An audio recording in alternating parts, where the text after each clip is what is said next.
Hi, welcome to On This Day in Tudor History with me, Claire Ridgway, author of several Tudor history books. I'm taking you back to the reign of Queen Elizabeth I today. For on this day in Tudor history, the 9th of March 1589, Lady Frances Radcliffe, Countess of Sussex, wife of Sir Thomas Radcliffe, Lord Fitzwalter and 3rd Earl of Sussex, died at her home in Bermondsey. She was buried at Westminster Abbey in the Chapel of St. Paul. And here are some facts about this Tudor lady. Frances was born in around 1531 and was the fourth daughter of Sir William Sidney and his wife Anne Pagenham. Poets Sir Philip Sidney and Sir Robert Sidney were her nephews. In 1555, Frances married Thomas Radcliffe, Lord Fitzwalter, as his second wife at Hampton Court Palace.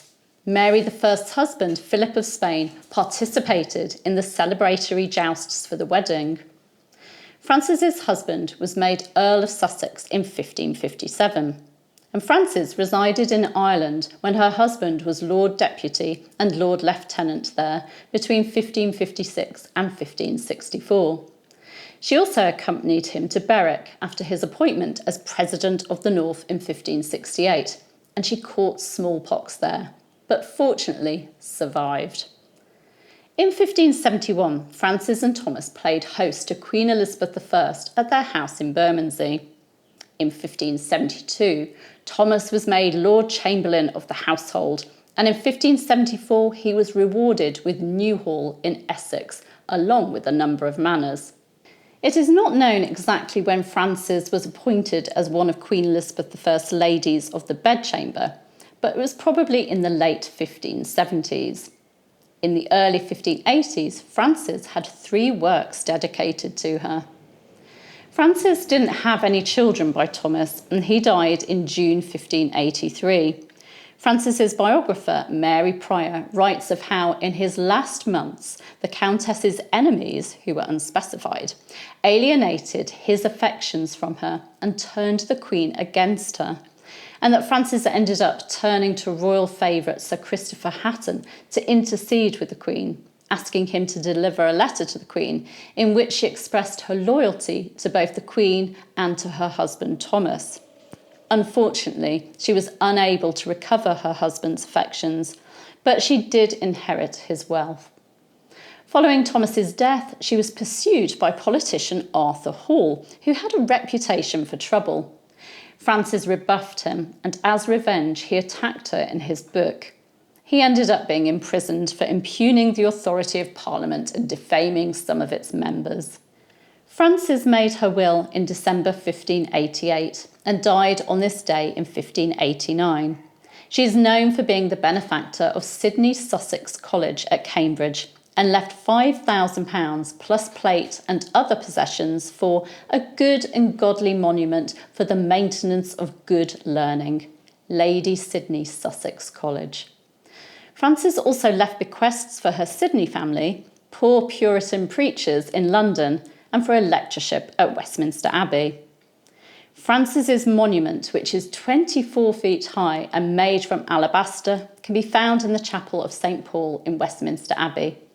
It features an effigy of her wearing a long red robe lined with ermine and wearing a gilded countess's coronet. The Sidney family crest of a blue and gold porcupine made in wood is at her feet. The inscription on her tomb, translated from Latin, reads, "Here lieth the most honourable Lady Frances, sometime Countess of Sussex, daughter of Sir William Sidney of Penshurst, Knight, wife and widow to ye most noble, most wise and most martial gentleman, Thomas Radcliffe, Earl of Sussex. A woman while she lived, adorned with many and most rare gifts, both of mind and body, towards God truly and zealously religious, to her friends and kinsfolk most liberal, to the poor, to prisoners, and to the ministers of the word of God, always most charitable.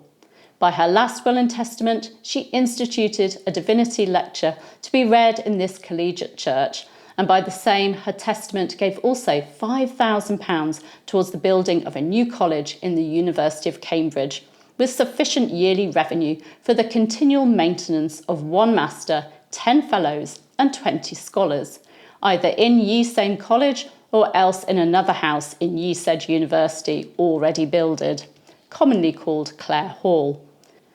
She lived 58 years and died ye 9th of March and was buried ye 15th of April 1589. Now, I'm going to give you a link to read last year's On This Day in Tudor History, so you can find that in the description to go with this video.